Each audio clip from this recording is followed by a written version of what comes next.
order. This is going to be the lumen. And you can almost hallucinate endothelial cell nuclei here, but that may be a stretch. All right? So we've got the intima, which, and I'm just guessing, but a good guess if you follow the pointer, it's just this portion of the wall. Media and adventitia. Right up here we have a blood vessel that's popping up, and it looks like we've raised the wall here. That would be the vasa vasorum, right? Diffusion only works over about 1 millimeter. So the outer components of the wall have got to have some source of nutrition, all right? If on an H&E you shut your aperture diaphragm down, the elastic lamellae, or the sheets of elastin, will be slightly refractile. So you can see that if you look careful. Of course, you can always use an elastic stain, and you get the black color here. And remember, these lamellae throughout here are just sheets and sheets and sheets, concentric, fenestrated. The lamellae are fenestrated, so there's communication between the smooth muscle and the media that actually produces the elastic lamellae. Nice side-by-side comparison between a distributing artery or a muscular artery and its same-sized vein. What's nice is that you can see clearly this dark structure here, which is the, I'm thinking I'm hearing it, internal elastic lamina. What I want you to keep in mind is that the endothelial cells are on the luminal side of that lamina. All right? So they're actually in contact with the luminal contact themselves.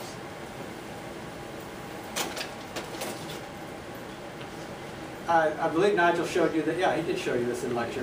Worth going over again. So we got the internal elastic lamina. That corrugated or bumpy appearance comes from the contraction of the smooth muscle in the tunica media when it's put in the fixative. And it's kind of nice because even if you don't have an elastic stain, you get this corrugated appearance. You can shut your aperture diaphragm down and see that it's refractive, that it is elastic material. As Nigel pointed out, you can probably best see the external elastic lamina right in here, but note that it kind of fades into surrounding elastic tissue, and that's nice, that little puppy right up there.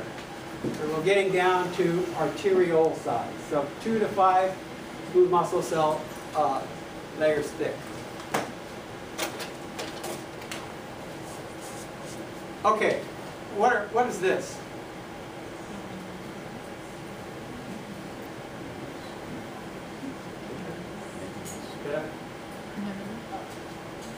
I heard nerve, yes, absolutely nerve. And you can see that the darker staining nuclei of the Schwann cells. Again, remember, in a paraffin section, the myelin has been dissolved away. Myelin is 80% lipid, so we're not seeing any lipid here. If we were to fix this for plastic, we'd have those dark donut rings that we showed you last week. All right? Just what would be your guess based on what you can see here? What kind of vessel is this? The lumen is here. We just cut a portion of the wall. Yeah, I'd say some sort of vein. I mean, you get a sense that the lumen is big. You don't see any curve right here, so you get a sense the vessel is big, maybe flattened down. What about here? Or here? Or here? Or here? Yeah, I'd go capillaries, maybe small arterioles. I put this in backwards, but it doesn't really matter. So, this is a capillary. You can see the nucleus here. We've got a junction here, going to be a tight junction. Here's a portion of another cell and a junction here. So, 2 endothelial cells made up this one capillary. What's nice is, see this thin investing layer right here? Those are parasites, which you occasionally see around capillaries. All right. Beautiful low power shot of the ileum. I know it's the ileum because I see in the submucosa a Peyer's patch. All right. And again, keep in mind that here that's a fold of the outer longitudinal. Review the organization of the gut wall. They come back and bite you if you don't. So we've got I don't know, 13 or 14 follicles, most of which have a germinal center. So that says they've been challenged. They're actually producing plasma cells and memory cells. Those T cells that aren't actively helping in that process are hanging out between follicles, or the interfollicular region. Okay? All right, that's enough on that. Here we go, higher power. So 2 follicles. I'm going to trace the muscularis mucosa. So it's coming right up in here. Note that in this region, it looks interrupted. Sometimes you have the infiltrate punching its way up into the lamina propria of the mucosa. This is a wonderful shot of a tonsil. I mean, one of the things I do when I'm confronting a new slide that I haven't seen before is at low power circumnavigate the section edge. Okay? Ask yourself, is this a cut surface or a free surface? All right? So this is nice. So clearly a cut surface. I mean, look, that nodule's been cut in half, right? So clearly a cut surface.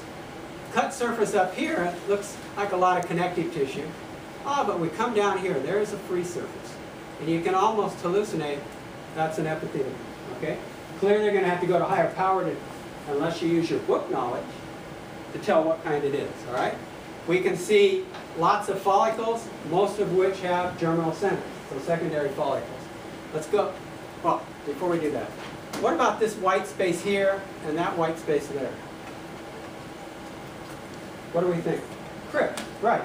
So crypts invaginate from the surface, but the connection with the free surface has been lost. We pick it up above or below the plane of section. So if you see a big island of stuff, you're going to see food debris, cells in the crypts, but that's also a nice place to scan for what kind of epithelium, all right? So here we can see crypt, looks like a crypt coming here. Again, we're not, you'd have to rely on book knowledge to tell you that that's stratified squamous, non-keratinized. See nicely the follicles. Go back, going the wrong way. Tonsils are what are called partially encapsulated, all right? And we know that connective tissue make up capsules. So you get a sense for that by looking at the connective tissue on the bottom surface. It's been cut away here, but that partially encapsulates. So the capsule is opposite the free surface, the epithelial surface, which is right here. So partially encapsulated.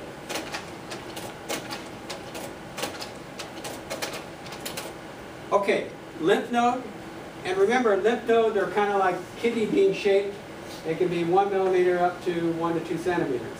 So you can slice on the tip of a lymph node and only get cortical material and very little medullary material. And I suspect that's what we're seeing here. That's about all you're going to get out of medullary material. Even so, you can pick up follicles. So right off, you know it can't be thymus because you've got follicles. If you've got eagle eyes or know what to look for, you can see even at this magnification you've got a thin capsule, and beneath it, that subcapsular sinus. So right there tells you you're looking at a lymph node. Higher power illustrates that thin capsule, the subcapsular sinus, and you can see how the connective tissue directs itself inward to form this trabeculum. And then you can see the trabecular sinuses, all of which percolate to the medulla and ultimately lead through the efferent lymphatic.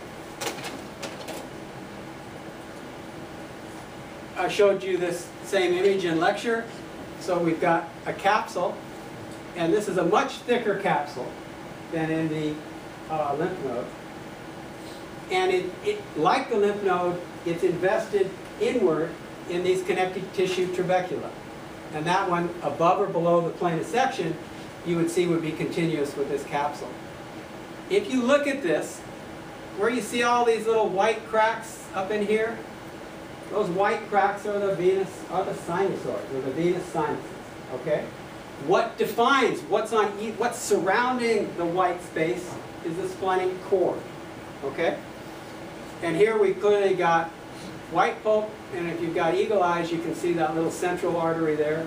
That right there tells you you're in the spleen. So, look at all these little sinusoids and the cord surrounding them. Here we've got white pulp. Looks like the central artery might be moving something like that. And remember, right around it is PALS, periarteriolar lymphatic sheath, in which the T cells hang out when they're not helping B cells become plasma cells or memory cells.